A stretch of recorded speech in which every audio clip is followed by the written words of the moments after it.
Good morning. So I want to clear up this madness right here. Heart attacks are caused by decades of damage, not what you've done for 5 years, a few months. What does this all mean? So it means you've got calcified plaques in your heart arteries. That's what that means. And these have been coming on for decades, Gus. They are not caused by what you've eaten over the last few months. They're caused by what you've eaten over the last few decades, plus or minus if you were one of those, plus or minus if you were, too much of this for too long. Those things can also cause your CAC score to be up high like this. Now, So if your dad or uncle had a heart attack and they were carnivore, pure carnivore, not cheating, not going in and out of it, and they had a heart attack, well, it was pretty significant because every year, a whole year, that can improve. Jennifer is on the carnivore diet. She had a CAC score done last year. Her number was 642. Had it repeated this year, it's 432.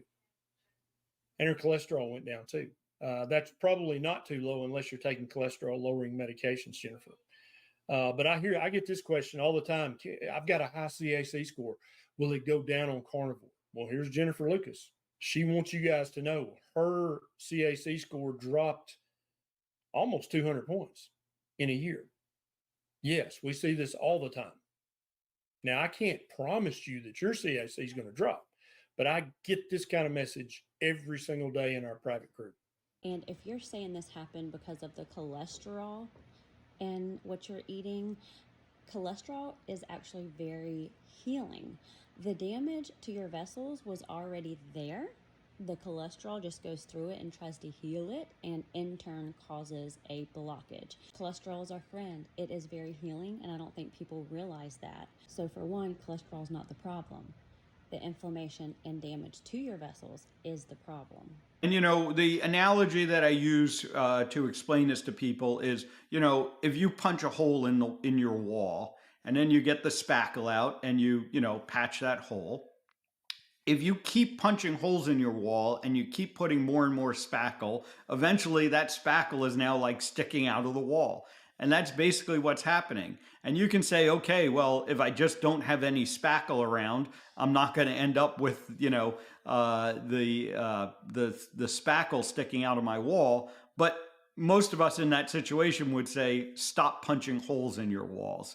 And that's what we really need to look at. We need to look at the factors that are causing damage to the blood vessels in the first place and reverse those factors. And that's where we circle back to metabolic health. Insulin resistance. Insulin resistance creates the environment that allows our blood vessel walls to get damaged. And if we address the insulin resistance, that is how we can have a more effective prevention strategy when it comes to heart disease. Carnivore is the least inflammatory way of eating. So he did not create more inflammation in his body. He was working with the inflammation he already had in his body, the damage he had already done. Guys, stop blaming this on things you've done a very, very short period of time. You've got such a large database now of people who've been eating literally saturated fat every day of their life, eating red meat every single day of their life for 5 years, 10 years, 15, 20, 25 years. And you can check a CAC score, a coronary artery calcium score on them, and it's 0. You can check and their total cholesterol and their LDL cholesterol is sky high, but their coronary arteries are clean as a whistle because their A1C is normal, their fasting insulin is normal, their triglycerides are normal, and their HDL cholesterol are all 4 normal. Their arteries are squeaky clean.